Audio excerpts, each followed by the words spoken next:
3 p.m. And I would like to start off with our IT genius, Bruce Johnson, who did everything ahead of time. So we are now in great shape. And congratulations, Bruce. I'm glad that we okayed the purchase agreement with Apple. Agreed. I thank you for your support. It was great to have the full support of the entire board. There was real good support that evening, and I think that I feel confident moving forward that we're doing the right thing. So the only update I have for you at this time is that with the approval, we've initiated the ordering process. We're just awaiting the lease documents to come out of the business office, and we'll have the order in place, and hopefully the clock starts ticking for us. And anticipation being that we'd get our devices the first part of May and start the preparation so that teachers' devices will be ready before they go home at the end of the school year. Yeah, that's the best part of this whole thing, I think, is the schedule. Helpful for you, helpful for the teachers, helpful for everybody to have it done ahead of time, which is the way it should be done anyway. Well, and hopefully now that we're on this rotation, we stay this way. And absolutely, I see a lot more benefit in this scheduled timeline than what we've been doing in the past. But in the past, that was dictated by the state and our MLTI involvement. So another benefit of us doing this on our own without the MLTI program is we get to define our timelines and make it better for us as well. Fantastic.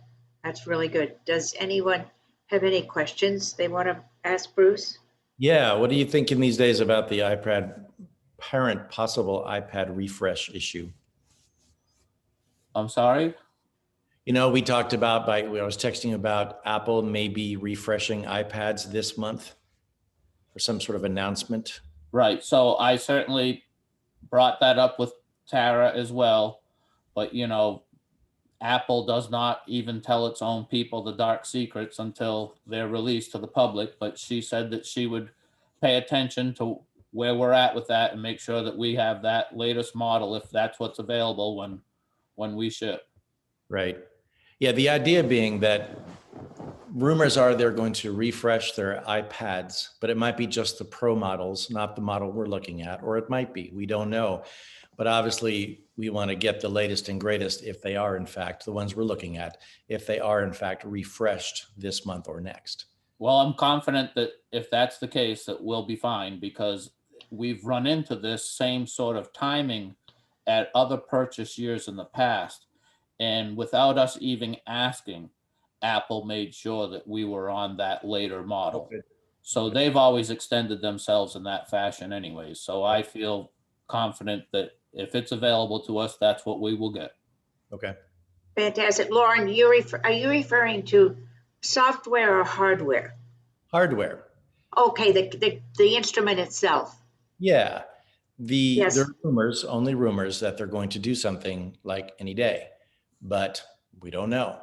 And we also don't know if it will impact the particular device we're ordering. We're ordering the basic iPad, and they may be just doing the iPad Pro updates from what I read, but again, we don't know. And what the rumor is that it's more like it's going to upgrade the CPU inside the same iPad that they had. So not that it will be a new model iPad, but the same model with some of the internal components updated to equipment that is more recent. Yeah. Gotcha. Great. Thanks, Lauren. I'm not a big Apple person, so I don't keep up with too much Apple. I'm not much either. I barely ever notice anything. Is that an untruthful statement? A lie. It's just a lie. It's fake news. Fake news. Fanboy. Bad boy. Oh. Well, if we have nothing else from you, Bruce. John, do you want to say anything? I think I said it at the board meeting. I'm very pleased and happy with the technology department and the director, but also all their staff. You know, it's just been a great project. very good for the district. So I'm extremely, extremely pleased and very happy for the board's support as well. Thank you. Yeah, I think it's very important because it seems like, Bruce, that we've been talking about this for like the last 5 years. And we never could make any progress because of the state program, which sort of held us into a certain schedule. Well, in that case,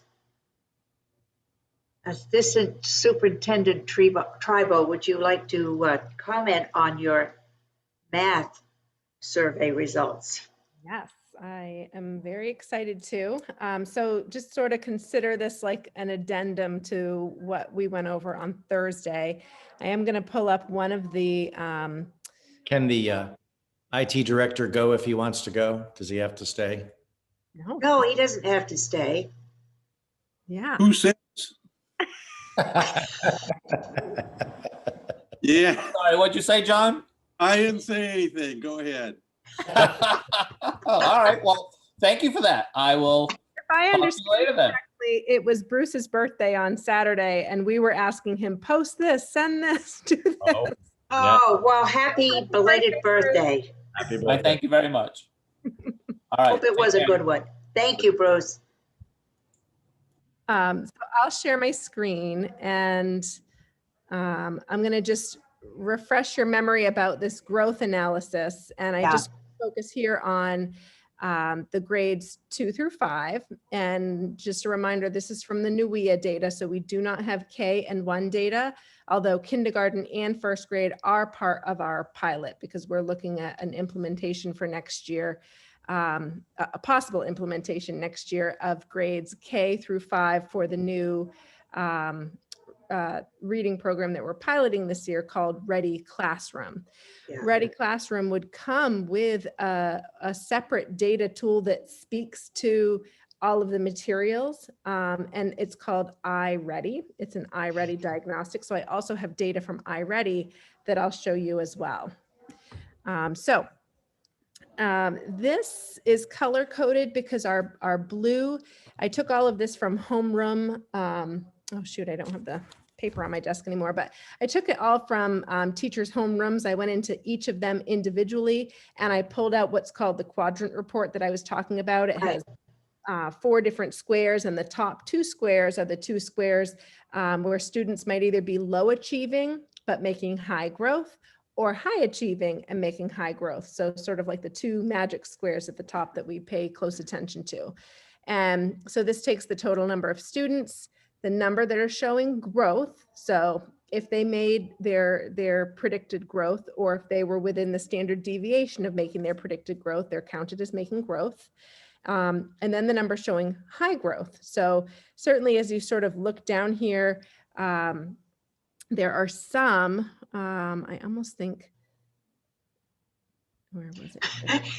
This group right here that's piloting has 10 students. All 10 of the students made growth and 9 of the 10 students made high growth. So almost that whole class is within those top 2 quadrants. And again, that's where we want to see most of our students, in those top 2 quadrants. Wow.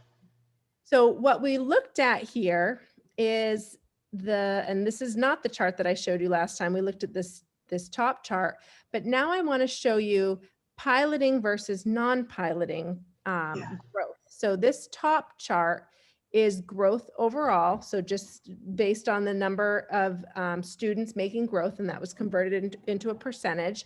So grade 5, non-piloting teachers and students, they showed a little bit more growth than piloting. Grade 4, non-piloting versus piloting. This is fairly statistically significant when we look at 4th grade here. This is also pretty statistically significant, 3rd grade, non-piloting group versus piloting group for 3rd grade across the district. And then 2nd grade, 79 and 83%. They're a little bit closer. But when we go down to the next chart, this shows the high growth. So the percentage of students that are in the top part of that chart for piloting versus non-piloting. And again, 5th grade non-piloting did show a higher percentage of growth. Fourth grade, it was fairly comparable between non-piloting and piloting. But those 2 grades that I mentioned were really the red flags out of all of our fall data, which was 3rd grade math and 2nd grade math and 2nd grade literacy. Those 2 showed significant high growth over non-piloting in those 2 grade levels. And keeping in mind, those 2 grade levels are really building some of those key foundational math skills, especially math skills that become critical to a grade level, but that students might have missed. So 3rd grade, there's double-digit addition, double-digit subtraction, there's multiplication, there's division, problem solving using all of those multiplication, division, subtraction, and addition. And so really trying to pull some of those skills in, and students that have been deficient in those skills, we are seeing that they are growing. So when we're looking at our piloting data, and I'll show you that really specifically in just a moment, we are showing that we've got some students that are making significant gains in those areas. That is just huge. That's pretty impressive. Yeah. And usually when you're piloting, you don't always see results in the first year. Typically in your first implementation year, you might not see results. And so I got really excited with teachers when I told them, this is the pandemic piloting year. Yeah. Including pandemic, right? Yeah. Yeah. So, and it's interesting too, some of the teachers have said, will you go in and just look at my data? Because I don't know, am I like totally off the mark? Am I reading this incorrectly? I just want to know if I'm, where I need to be with these kids. And when I look at some individual teachers' classes and I look at the gains and I write back and I say, oh my gosh, what are you doing with them? How is the program running in your room? Because it seems like these students are making some tremendous gains. And so anytime when you're using a new program too, teachers need to build that confidence level with the program. And I don't know that our teachers are quite there yet, but I know when I shared this data with them, there was some reassurance that, oh, wow, we are seeing some growth from this. Because one of the beauties of the assessment, the iReady assessment, is that it gives an idea of growth, and it gives it just like the NUIA does, and it gives us an idea of what some of the skills are that our students need to work on, just like the NUIA does. But it also correlates with the math program and says, this student would benefit from this instruction in the math program. This student will benefit from this instruction in the math program. When you go to teach this unit, these are the prerequisite skills needed for this unit, and this is where your students are, so that you can group students to help support the skills that are going to be taught in the upcoming lessons. Wow. So that piece is really exciting. I feel like that's what's really been missing from some of our K-5 materials. Now that's because of the data programming within the program. Yes. Yeah. So someday, Stephanie, if you can really highlight that to the school board, that when we talk about technology, there are things like that it does that before we never could do. Right. They should Right. think about that. That is power. That is power in terms of helping our kids best. That's fantastic stuff. It's just built into the whole thing. Yeah, I'm happy to do that and to keep repeating it, because I think that message can sometimes get lost. And I remember I was sharing with the school board, this was probably 2 years ago, but I was talking about what proficiency means and the new language of the K-5 report card.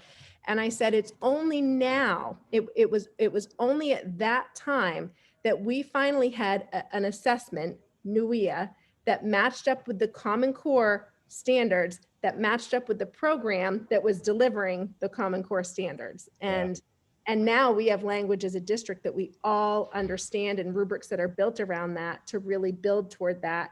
And we have an assessment where we can see how students are doing and how they're progressing toward that language. So it's individualized, meaning like if I wasn't doing well in a part of the math, you would tell the teacher like instantaneously that I was struggling with that part. Yeah. it's instant. That's the other beauty of it. We're not waiting for results to come in November. Right. April. So, Lauren or the committee. What I wanted to point out was several years ago, that's what I was talking about when I talked about developing a unified, comprehensive curriculum. So now Okay. we have it, and now you can see what it does. Right. Right. Yeah, it certainly is a tremendous tool because it almost lets you know immediately which student needs what to get a strong base. You know, they may have 2 or 3 elements and then maybe missing just one of them. Exactly. And to be Yeah, able to address that, instantly is yeah, just fantastic. So again, looking at those two graphs is that they both show growth in second and third grades, but even more significantly in high growth. yeah. And yeah, it's great. Stephanie, when you say high growth, is this a percentage? It's called a conditional growth index. Okay, They look at, so if you've made your exact targeted growth that's predicted for you as a student, you would be at the 50% of targeted growth index, which is, okay, that's what the test would predict that you would be getting as a typical average student. right. The higher that you grow, the less average that is. Yeah. So the conditional growth index, as you get up to the, we've got students that, for example, if they maybe scored like in the 83rd percentile in the fall of 2019, and then in the fall of 2020, they've gone down to the Right.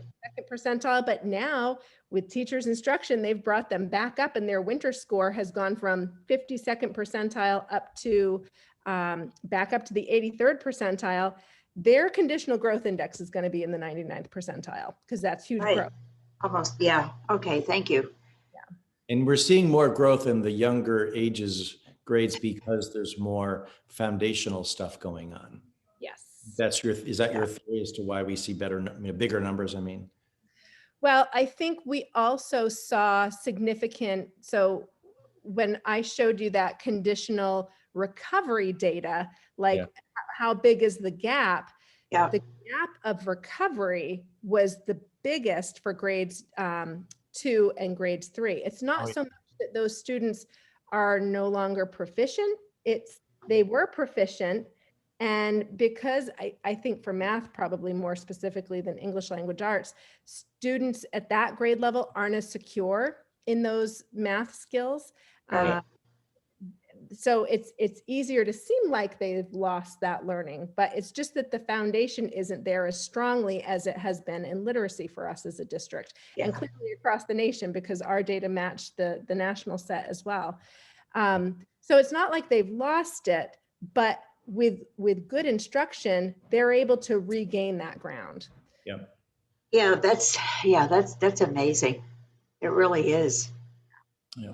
Okay. Other thing I took a look at, because I just figured why not just leave these highlighted, because I already had them highlighted looking at math, but I was sort of curious if there was any impact in those 2 piloting groups on reading scores. I've heard from a lot of teachers that the math program is really literacy based, which sometimes teachers can talk about that as being a downfall, because they say, we're students that struggle in literacy, we're not teaching literacy. We want them to have success in math. So if we can take some of the literacy out of the math, that will be more of a benefit. But that's not how the creators of the program talk about the program. They say that math is the most rich when we have math discourse, when we're talking about math, using math vocabulary, making sure that we pull in those literacy pieces into the instruction. So it is a literacy rich math program. And I was sort of interested just to see, was there a difference in some of our reading growth for those that are piloting versus those not piloting? Now, granted, you have to sort of take this with a grain of salt, because there's a lot of variables that play into reading growth. Right. But I did notice, for the most part, this is our piloting group and our non-piloting group, 5th grade, 4th grade, piloting group and non-piloting group. 3rd grade piloting group for literacy, and non-piloting group, third grade literacy. And then this is second grade literacy, piloting group and non-piloting group. But for third grade, fourth grade, and fifth grade, our piloting group growth did outpace the growth of the non-piloting group in literacy, which is kind of interesting. Yes. And then the high growth, we didn't see as much of a difference. In fact, our non-piloting group did show some more high growth over the non-piloting group. And again, this is literacy, not math.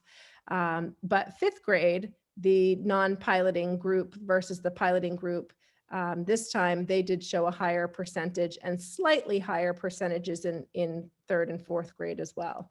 So I don't think you could really make a case that the math program is overall going to help improve our literacy, but it certainly isn't hurting it. So that's exciting. Yeah, the correlation's very interesting. Yeah. So I'm going to show you a quick video. It is about 5 minutes, but this helps explain the next data set that I'm going to show you. And then I'll just show you how those are set up and sort of give you a couple of overall findings. But I think this video is important too, because it talks about like what I talked about at the workshop on Thursday, which is each class that you have in front of you from year to year isn't going to have the same makeup. You're Right. always going to have students coming in at different levels. The ultimate goal is to put all of them on a path to proficiency. So how do you do that when there's so many varying levels? So I'm going to go ahead and play this. Hopefully the sound comes. Great. Is it working? Yes. Welcome to iReady's new growth model. Based on several years' worth of research into the millions of students who have used iReady, we've learned a few things about growth. We know that students at different starting points often grow at different rates. We know that students who are behind will need to grow more to reach proficiency. And we know that educators want to understand what to expect, or what is typical, and what to shoot for, the aspiration. With all this in mind, we set out to build a better model that gives you more targeted, more actionable measures of student growth. Our new model, based on analysis of the real growth of millions of iReady students, uses 2 benchmarks. Typical growth is the average growth of students at each placement level. Stretch growth is the goal of each student, or how much we want each student to grow to put him or her on a path towards proficiency, or mid on level in iReady.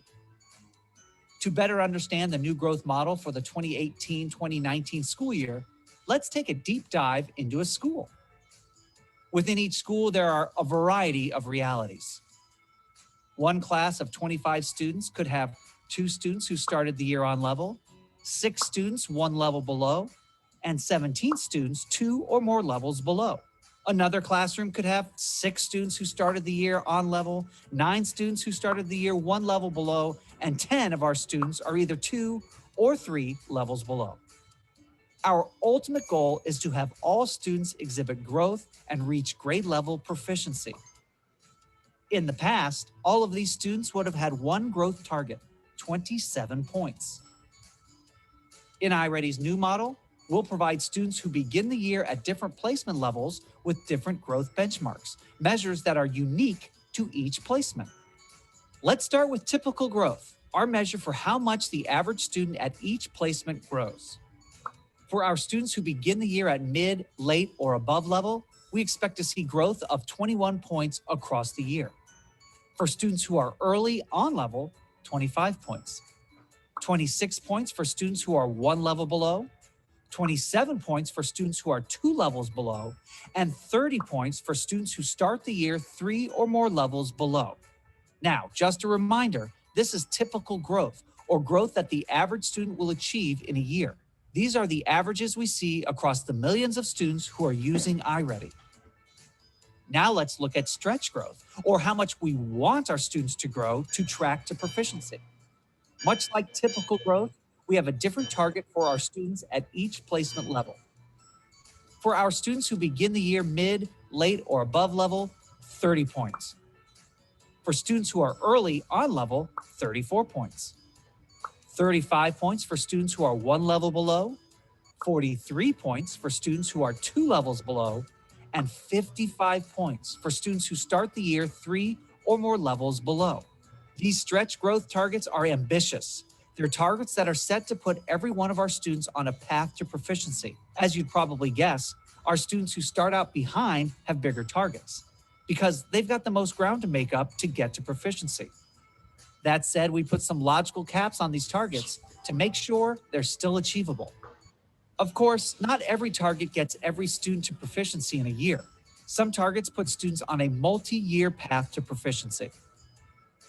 Let's look at a couple specific student examples. Sticking with 3rd grade, our first student, Amelia, scored a 450 on her fall diagnostic, or early on level for 3rd grade. Amelia's typical growth, or what we'd expect from the average 3rd grader with this placement, would be 25 scale score points. Her stretch growth, or what we really want to see from her to continue progressing to higher placement levels, is 34 points. Because Amelia had such a strong starting point, clearing either measure will get her to proficiency, or mid on level for 3rd grade math. Now let's take a look at Brianna. She had a 409 on her fall diagnostic, placing her 2 levels below. Her typical growth, or what we'd expect from the average student at this placement, is 27 points. Her ambitious growth target, what we'd really like to see, is 43 points. What does Brianna's path to proficiency look like? Even if she hits the stretch growth target of 43 points for a 3rd grader, she won't quite be at mid on level. Her path to proficiency is designed to take more than a year, but if she hits that stretch growth target of 43 points, she'll be well on her way. Let's recap. Typical growth marks the average growth of students at each placement level. Stretch growth lets us know how much they'll need to grow to be on track for grade level proficiency. And both of these benchmarks differ based on students' starting point from their fall iReady diagnostic.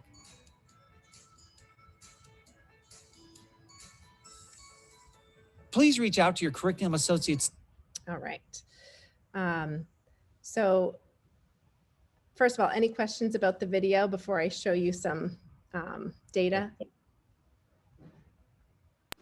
Just a comment. I love how individualized that is. That must be great information for the teachers.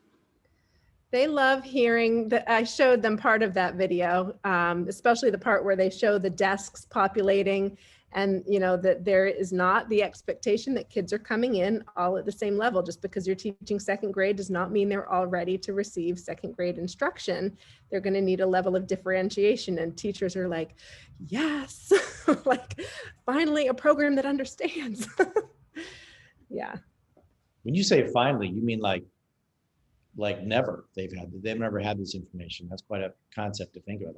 So I think programs haven't necessarily been set up that way. Some programs have sort of like this ancillary set for differentiation. Some of them have differentiation that's built in. That's become a question that we always ask, like what is offered in terms of differentiation?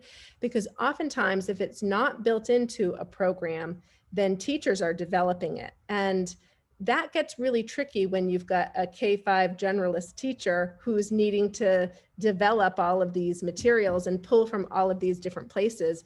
You just end up with less of a cohesive curriculum that way.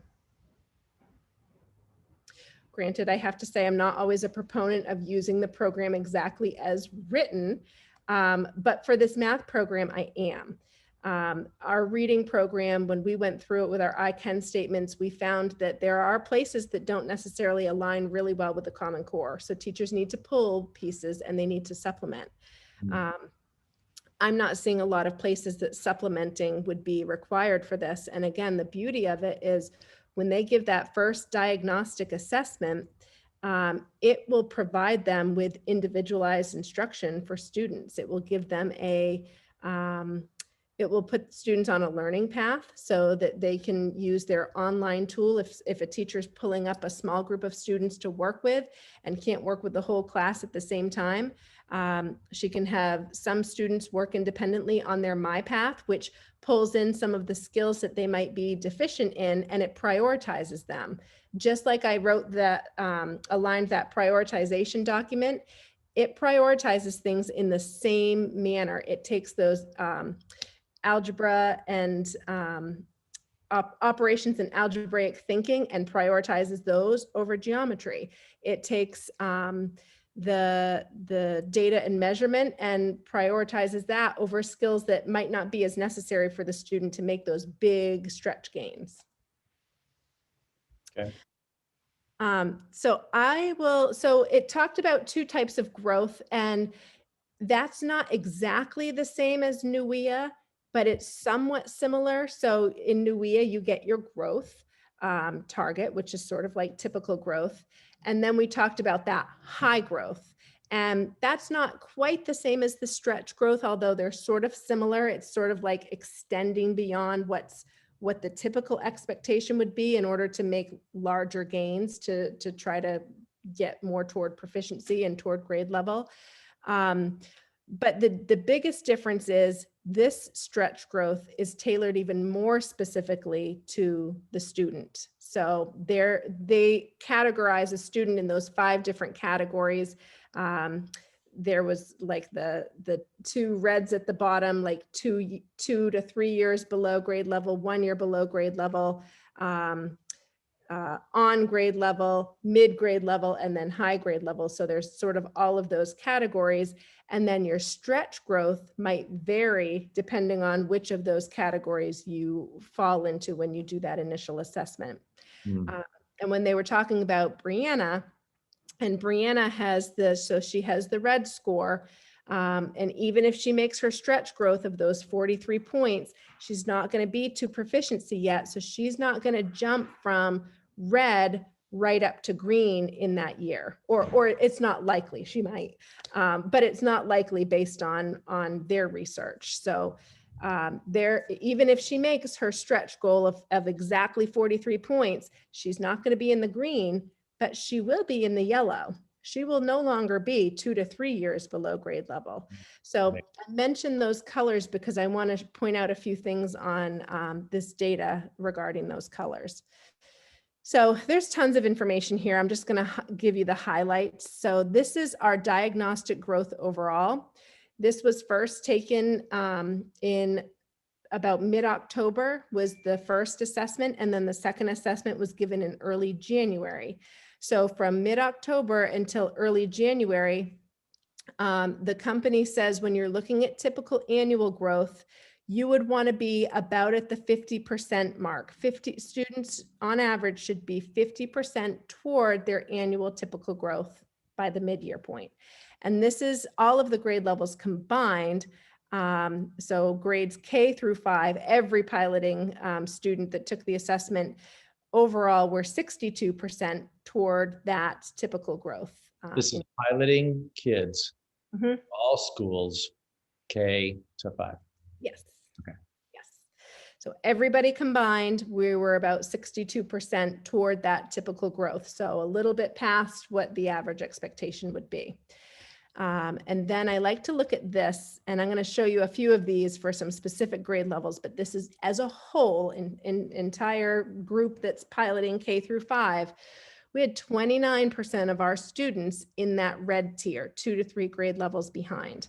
That number dropped down to 16% at the mid-year. And then of course, that means we've grown our yellow, our tier 2 here, because any that were in that red tier are most likely dropping, well, I'd say going up into that yellow tier. And then our tier 1 has grown. We were 3% of our students were considered in the green tier in the fall, up to 12%. During a pandemic. During a pandemic. Yep. Now, some schools, the growth has been higher. Ash Point Community School is only piloting kindergarten. So this is only representing 1 grade. But what's interesting about that is that kindergarten class, 91% are they are 91% toward their typical growth in January. So when I'm thinking about curriculum and what's being covered and how students are being supported in typical instruction, kindergarten is a really good grade to look at because they're most likely not as affected by pandemic and any level of learning loss. So this number alone is just exciting to me when I just look at kindergarten. 41% of the students in those kindergarten classes were already meeting their yearly growth expectation by January. And then where it talked about stretch growth, 24% were already meeting their stretch growth by mid-year. And we're really hopeful that by the end of the year, this number is 100%. And if we're doing really well, that this number is also at 100%. Jumping down here, I have this by grade level. And so again, I like to look at kindergarten. So, and I have every grade level here. So I'm just going to briefly go through each of them. Kindergarten here across the entire district. So not just looking at Ash Point, 88% toward typical growth from the fall to January. So again, if I'm looking at a curriculum material and I'm trying not to think as much about the impact that the pandemic may have had, kindergarten is a good group to look at. They would not have anybody in this at risk because there is no 2 years, 2 to 3 years below kindergarten. But they do look at the tier 2 risk and the tier 1 risk. And at the beginning of the year, our kindergartners starting school for the first time, many of them, and starting a brand new program that they've never seen before. 92% of them were in the yellow tier. And we've shrunk that because we have a portion of those students that have moved into the green tier. So it's 65%, and we've grown that green tier, which is on grade level, from 8% to 35% in the piloting kindergarten classes. This again, just sort of a snapshot of each school. We do not have any kindergarten, piloting kindergarten teachers at South School. So this is just 3 of our schools. With a lot of growth that we're seeing, again, especially from Ash Point and Thomaston Grammar School. First grade. You mentioned Thursday night that Cushing, there's been a disruption of teaching and things, that some of the numbers are discrepant. Second grade is the class that's experienced some disruptions that are non-pandemic related. Right. So keep that in mind when I show you their second grade growth, because you might fall out of your chair. I almost did when I saw it. So again, this is first grade, so 59%. So again, a little bit over that 50% mark. Some movement here. We had 16% in our tier 3. What's interesting here, when I look at first grade, is we don't have as many, again, in that at-risk tier, because there's only so far that you can go below kindergarten. And so if we really pay close attention to these students, hopefully we can prevent them from continuing to be in red, so that we, when they're moving from first grade to second grade, we're starting that year with fewer kids that might be taking that fall diagnostic next year and being within that red category. We do have a pretty broad tier 2 category here, and not a ton of movement from from our percentage in tier 1. So 2% to 7% is still growth, but it's not really significant. We've got our overall, we see progress toward our typical expected growth. Thomaston Grammar first grade has really been making some significant gains. And then second grade, this is second grade overall across the district progress. Remember, this is our red flag group, this second grade math. So this is progress that they're making within the program, 83% toward typical growth of all second graders that are piloting across the district. And this part is super exciting to me because, again, I know that this is our red flag group. We started the year in the fall, 53% of our piloting second graders were in that red 2 to 3 years below grade level. Yeah. So kindergarten level. Now we're down to 18%. That is huge. We have, of course, grown this tier 2 because our students that were 2 to 3 are now hopefully just a grade level behind and making gains. So we've grown that. And then we've also slightly grown this tier 1. but this piece is huge, moving those students out of the red category. The other thing that's huge is here's Cushing Community School second grade, 99% growth toward their typical annual growth. 50% of that class has already made their annual typical growth for the school year in January. 25% of that class has already made their stretch growth. So they're just going to they're going to continue to grow from January through when they take the assessment again. So that's really exciting to see. Yep. Mm. Third grade, this is the other big red flag, math, third grade math. We don't see as big, as much progress toward that annual typical growth across the district. But again, when we look at this tiered triangle, 47% of our third grade piloting students were in that red category in the fall. 17% are in that category now. So again, we're hopeful that this is going to continue to shift kids into, I should say up, shift kids up. You know, as they are moving from the red category, they're going to go to the yellow category, and hopefully we get a lot of those yellow category kids into the green category, because you'll see we don't have that yet for our piloting students. But that does not mean that they're not making gains, because again, look at the Cushing third grade, 119% toward their annual typical growth target. 57% of the students in that classroom are already meeting their annual typical growth, and they're making significant gains toward that annual stretch growth. Why do you think? Well, I think for this particular third grade, they're using a push-in model for Title I. Their Title I teacher is working within the classroom and collaborating with the teacher. Mm-hmm. So the push-in model differs slightly from the pull-out model. The pull-out model, you might be pulling a student out and working on a series of skills that you know that student is behind in, sort of like your traditional remediation model when we think of remediation, like a skill filling.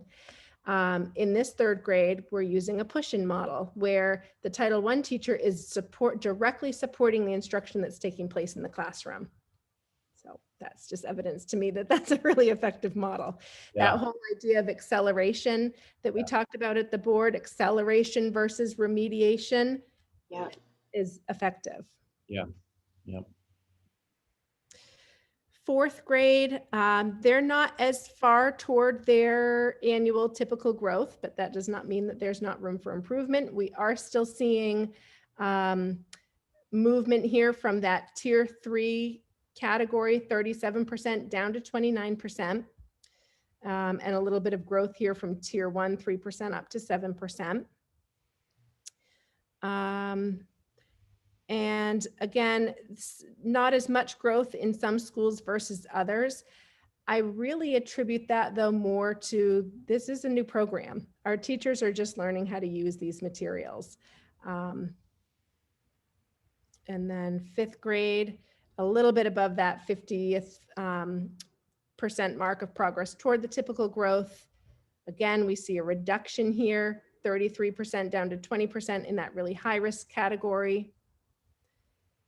And then again, Cushing Community School, 120% in fifth grade, some really phenomenal growth that we're seeing. And again, it varies a little bit from one school to another, but when I'm looking at that from a district perspective, I'm thinking more about teacher supports. What are happening in some of these, what's happening for teacher supports in some schools versus others. And that just gives me ideas of what we can do for professional development. I have talked to our rep with this program. They're called Curriculum Associates, but it's the Ready Classroom Materials. And they've given me some really good ideas about professional development and supporting teachers if we implement this next year. So again, it's like some teachers have more proficiencies than others with this particular program. Yeah, and the more that the toolbox is used that's provided, the more that the prerequisite reports are pulled and implemented into a classroom, the more results teachers see. but they're also not used to having all of this material. They're really used to having to go and pull things. You know, they might go to Teacher Pay Teacher and they're going to pull this worksheet from here, and they're going to, you know, they're really resourceful. They're going to pull things from all over. They really don't have to do that with this program, but they're not as proficient with getting that information from this program. There's a learning curve. So I can show you really quickly. There's, if I go into iReady, there's a toolbox, and our teachers can go in there and they can access their data, pull their prerequisite reports, and their units are in here. So they have access to everything. They have access to ways that they can reteach. They have reinforcement math center activities, but it's really about learning how to use this as your resource. This is your one-stop shop. You don't have to look 5 other places and pull the things together on your own. It's all provided here, but it's really about getting teachers more proficient and comfortable with using this as a tool. And really, the online tool is intended to be used in conjunction to help supplement what's available in the teacher book. The teacher book does everything in it. It's sort of going between those 2 pieces. So professional development wise, I would want to make sure that teachers are supported navigating what's available on the website and using that to supplement what their needs are that they're seeing from the book. We have a lot of teachers that are much more comfortable. They love the book because it's a hard copy. They can bring it home, they can circle things, but not realizing how important the resources are online as well. And sometimes they've messaged me and they've said, well, there's not a lot for fluency practice in this program. And I'm like, oh, did you check the toolbox? Let's look here. And I'll pull some things out and send screenshots. And they're like, oh my gosh, I didn't even realize that was there. So it's really just getting used to understanding what to pull from where. And that will be a learning curve. Wow. There's so much available to them. It's amazing. Yeah, and I just love how it all aligns. It all fits together. I love it when things fit together. Yeah. So from a bigger picture point of view, the name of the program is what that they're piloting? It's called Ready Classroom, and the data component is called iReady. Right. So Reading Street is the name of the program they're using for reading and literacy, right? Right. And that was the same process. It was a pilot and then an adoption. Yep. And I guess I'm assuming you feel comfortable in adopting this for the future, at the moment anyway, with what you're saying. Is that accurate? Yes, our plan is teachers are finishing up their second unit review. That we get feedback from them about how did the unit go, how well did it align to our ICANN statements, which it should perfectly align because this program was written with the Common Core in mind. Some of our programs are written after the fact, or were written well before Common Core was in place, and then it's sort of like back aligned to the Common Core. Yeah. And people, sometimes companies might say, this really matches this statement, and teachers look at it and we're like, no, that really does not, that would not help us meet that statement. But this is written with the math practices. It's aligned to the math practices. It's aligned to Common Core.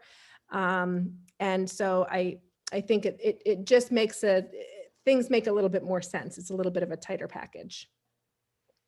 I was saying, sorry, John, where teachers are doing a final review, they're going to do a final survey at the end of this month. Vertical Math team gets together at the beginning of April. And then right after April break, the full piloting team will get together and review all of the data together and then make a final recommendation. What's really cool for me is, as a community of practice, so now they all have the same, these same resources and can build the same vocabulary and same repertoire, and have similar conversations, amongst each other, as opposed to trying to pull from here, there, and everywhere to have a conversation and hope it all makes sense. So this is perfect for building that community of practice. So that's just awesome. Agreed. Yeah, it's fabulous. It really is. Because that we've come from being where we were all over the place, I think. And now to be, as John said, everybody's speaking the same language. And they can, and if a child moves within the system, which is not beyond the realm, at least they're going to have the confidence of knowing they're going into the same program. Yes, exactly. Both with the reading and the math, which is A lot. major. Yeah. Yeah. And when they come in, we have a good diagnostic to give us information on where that student is. Right. As opposed to spending half the year trying to figure that out. So that's another good feature of this whole thing. Just awesome. It It's also great. seems like the staff are ready, because I remember when we first merged between the two districts into one, there was some conversations we would have like in this committee about standardizing or something, but at that point it's like no, not going to get near that, which I understand in that respect. But it seems like now, with some years behind us, it's easier to look at something like this. But it is exciting on many levels, from the data integration to the matching up with proficiencies, to our focus on proficiencies as our mission, as one of the three cores of that. I agree with you, Stephanie. It just feels good. It all just feels right, and it looks right. And great work for you and all the teams and all the people and all our staff. And please let them know that from our point of view. We're very impressed. Yes, absolutely. And Please it must make the students feel good too, to realize that, in the beginning, of course they don't, but they can see themselves growing as well. Yeah, I should add, Dawn Jones had her students for Cushing Community School fill out a survey. And I didn't see all of the results, but I joined one of their leadership team meetings, and she was just sort of saying anecdotally some of the things that were high on the list of what students had self-selected as feeling really good about. And math was one of the top things that was self-selected as feeling really good about. So I feel like that speaks for itself. Yeah, that's great. And you know what, all this matches up with other information that we've learned over the years, which is like kids going into college in Maine, maybe around the country, but are really like, they're not so good in their math skills when they go to college. You have to get remedial math when they go into college. So, the better we do at these earlier grades, obviously, the better things are for kids as they move along through the grades. Well, as kids feel proficient in it also, it builds their interest. They don't give up, which is what we want to avoid. They want to keep going, which is great. And you can see a program like this that measures their growth, and they can see it. Then that encourages them to try something that's harder. Because I think a lot of people just, they reach a certain level with math, and particularly girls, or it used to be particularly girls, give up. Yeah. Which is, of course, what we don't want now. Right. Everybody. But anyway, I think it's very exciting, Stephanie, and thank you very much. My hope is that this will help address middle school math as well, because yes, that's where we see more of the problem. Even as a vertical math team, we identified that we really don't have a lot in place for math interventions at the middle school. The high school has some different creative approaches with classes that they can provide to students, but it's still reacting to the problem as opposed to being proactive. And it's very clear to us that the problem starts early. They do not have the foundational skills that they need to be successful in more difficult and more complex math. Right. Yeah, middle school, I think, has always been, probably always will be the problem, because the kids are just all so different in that age group. Yes, they are. I mean, they can be both ends of the spectrum, as the conundrum has always been these vertical conversations, with other, like the middle school saying, well, we need more of this, that, and the other in elementary, and high school saying, well, we need more of this, that, and the other in middle school. It's exciting now to be on the brink of being able to have a very consistent program that the levels can look at and make sense of, and actually have that great information coming in. Yeah.